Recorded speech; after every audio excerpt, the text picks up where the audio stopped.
Bismillahirrahmanirrahim. Assalamualaikum warahmatullahi wabarakatuh dan salam sejahtera buat anak-anak murid 4 STEM. Yang pertama sekali, tahniah kerana anda telah dipilih untuk memasuki kelas STEM, yang mana kita tahu kelas STEM ni ada satu subjek killer. Orang cakap subjek killer lah, sebenarnya taklah killer mana kalau dah belajar, insyaAllah. So subjek killer matematik tambahan ni, tapi kalau dah InsyaAllah kalau dah okey, dah lama-lama dah belajar sikit demi sikit, dia lama-lama dia akan senang. Sampai satu tahap korang bila tengok soalan je, korang boleh jawab, boleh keluarkan idea. Okey, boleh jawab, tak boleh jawab, selebihnya bergantung pada latihan yang korang buat dekat rumah lah. Cikgu doakan yang terbaik untuk korang.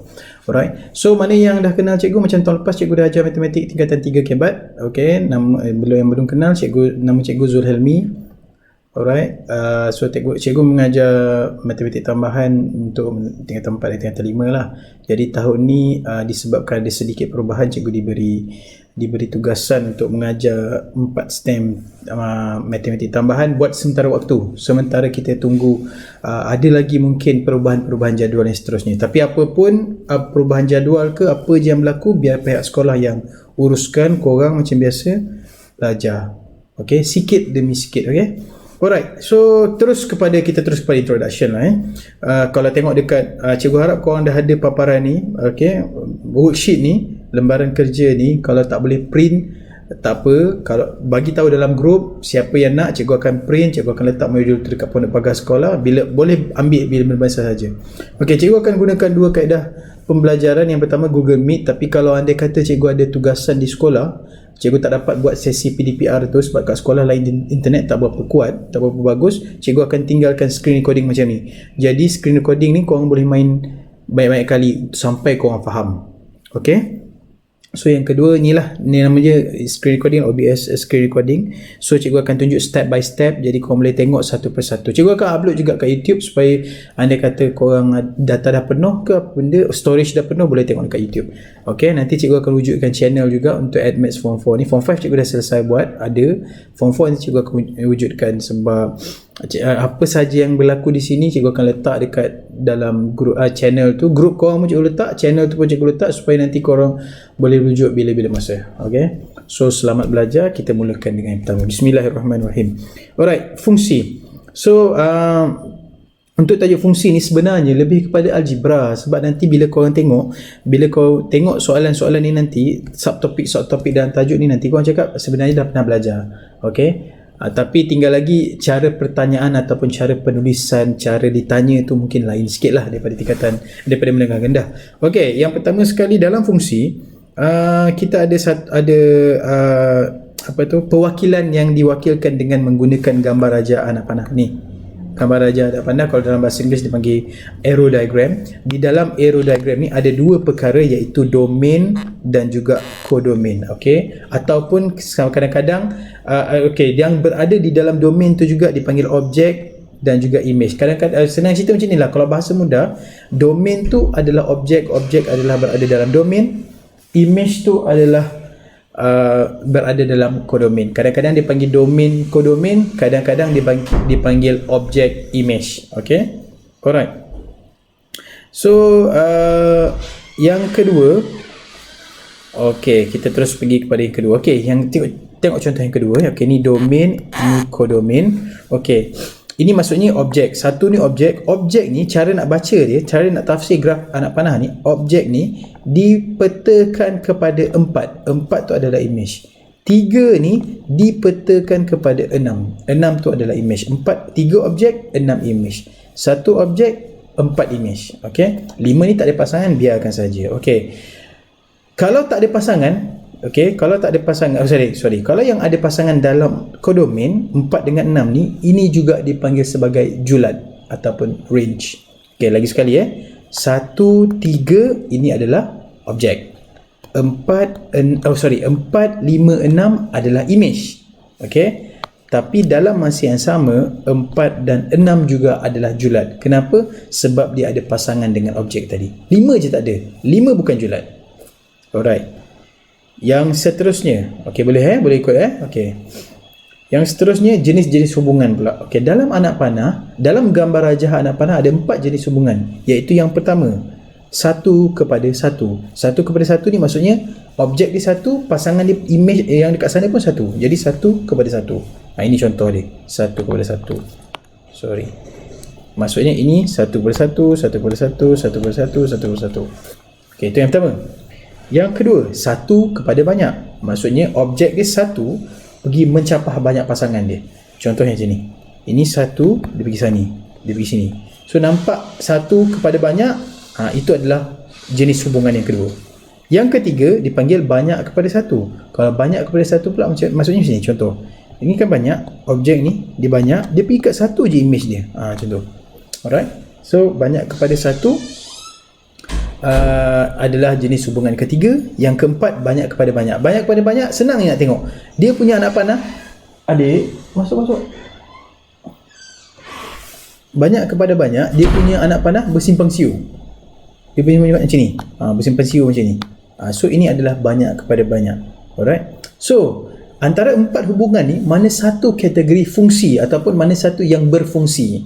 Okey, senang cerita yang berfungsi, yang ada hujung perkataan dia satu, iaitu satu kepada satu dengan banyak kepada satu.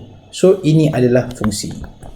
Kalau satu kepada banyak, banyak kepada banyak, bukan fungsi. Boleh? Okey, so korang dah belajar domain, kodomain, objek, image, julan dengan hubungan satu kepada satu, banyak kepada satu, satu kepada banyak, banyak kepada banyak. Okey, move seterusnya. Latihan. Okey, latihan ni cuba tengok. Yang ni, senang cerita, tentukan setiap hubungan itu fungsi atau tidak. Nak tentukan hubungan itu fungsi ke tidak, korang kena tentukan dulu dia jenis hubungan apa. Contoh macam ni. Ini nampak satu kepada satu. Tapi kena tengok yang bawah dulu. Ini pula tak nampak. Okey, ini pula. Ini kan banyak kepada satu. Jadi ini adalah banyak kepada satu. Tadi cikgu cakap apa? Kalau hujung perkataan tu satu, jadi ini adalah fungsi. Okey, so ini jawapan dia. Sebelum nak tentukan dia fungsi ataupun tidak, kena tentukan dulu jenis hubungan. Okey, so kita pergi kepada yang ni lah. Ni. Ni nombor 5 tu nombor 5 kau tengok. Objek dia A ni pergi kepada D, pergi kepada E. Hubungan dia apa? Banyak, satu kepada banyak. Jadi kalau satu kepada banyak, dia fungsi ke tidak? Tidak, betul? Bagus, tidak. Okey, dia tidak berfungsi. Dia bukan fungsi ya. Okey, jadi cikgu nak korang buat nombor 2, nombor 3, nombor 4, nombor 6. Alright, okey, itu tolong buat seterlebihnya dalam modul tu nanti. Kalau dah print bagus, yang tak ada lagi nanti cikgu akan print hari Isnin ni ambil kat sekolah. Okey, yang ni pula.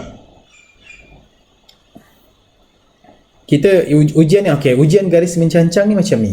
Nak tentukan fungsi ke tidak, maksudnya kalaulah korang gariskan dia, korang buat satu objek mencancang kan, maksudnya menegak kan, buat satu garisan menegak. Kalaulah garisan menegak tu sentuh satu titik saja, itu adalah fungsi. Maksudnya itu adalah fungsi satu kepada satu. Kadang-kadang boleh jadi banyak kepada satu. Jadi senang cerita, kalau dibagi dalam bentuk graf, yang ni dia tak bagi dalam bentuk graf, ini dibagi dalam bentuk gambar rajah panah. Kalau dalam ni dibagi dalam bentuk graf, kalaulah korang buat garisan macam ni, ni yang tengok ni. Bila kau buat garisan macam ni, dia sentuh satu titik dia, itu adalah fungsi. Kalau kau buat garisan macam ni, dia sentuh dua titik ni, itu bukan fungsi. Sebab kalau sentuh dua titik, maksudnya hujung perkataan tu mesti banyak. Sama ada satu kepada banyak ataupun banyak kepada banyak. Okey, kita tengok nombor 1. Kau buat ujian garis mencancang. Kau garis macam ni, dia menyilang berapa titik? 2 titik kan? Jadi ini adalah bukan fungsi. Ini bukan fungsi. Okey. So nombor 2, nombor 3, nombor 4. Alah, boleh je kalau nak buat ni. Ni macam ni. Ni bersilang berapa titik? 1 titik je. Kau buat kat sini pun dia tetap bersilang 1 titik juga, betul tak? Kalau ujian garis mencancang tu kena 1 titik, ini adalah fungsi. Okey? Alright. So, tolong buat selebihnya. Nombor 2, nombor 5, nombor 6. Tapi bagus ada 2-3 orang kot yang PM cikgu dia tanya soalan fungsi ni. Ada bagus lah, maksudnya korang dah belajar dulu dah. Alright. So, korang buat selebihnya tu dekat dalam modul. Nanti kita akan sambung untuk menentukan domain dan julat bagi suatu fungsi pada subtopik yang seterusnya. Alright, itu sahaja daripada cikgu.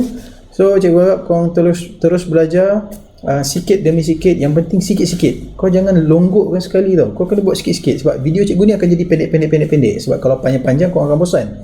Sikit-sikit je. Okay.